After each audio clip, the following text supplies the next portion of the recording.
Hello everyone.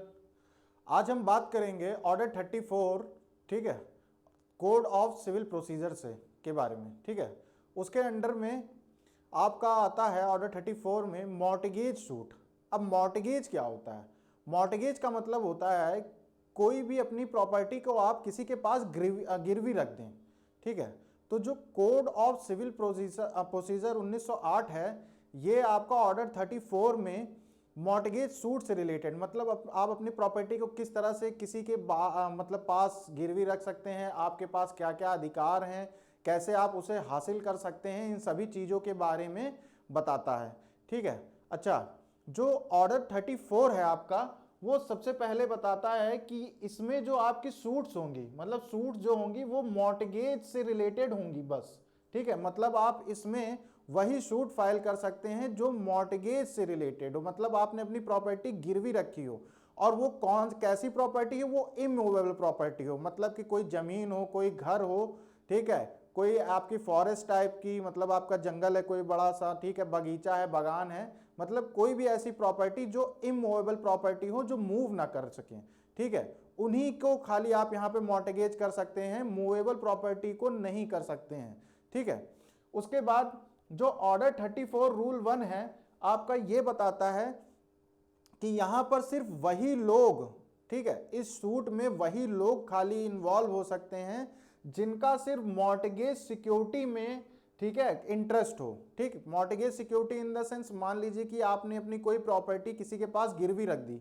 ठीक है, गिरवी रखने के बाद आप जिसको आपने गिरवी दी है उसने आपको उस प्रॉपर्टी के बदले में पैसा दिया होगा। ठीक है, कुछ पैसे दिए होंगे सिक्योरिटी के तौर पे, आपने उनको प्रॉपर्टी दे दी, उन्होंने आपको पैसे दे दिए।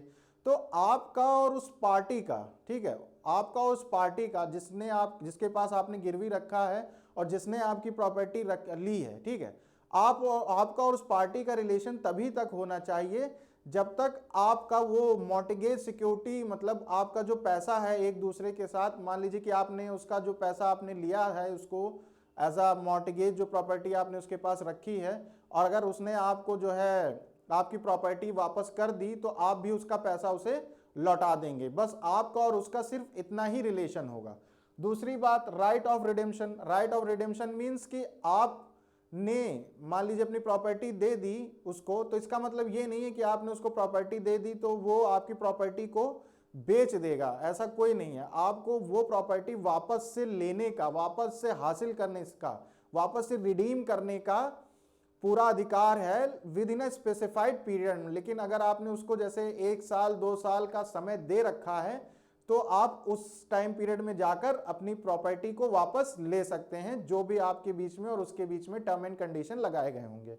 उसके बाद आता है joined as party to any suit relating to the mortgage. ठीक है, अब इसमें जितनी भी पार्टियां होंगी, ठीक है, मान लीजिए कि जितने भी लोग अब इस मॉर्टगेज सूट में इन्वॉल्व हैं, उन सब का रिलेशन सिर्फ उस मॉर्टगेज सूट से ही होना चाहिए, कोई इधर उधर का रिलेशन नहीं होगा।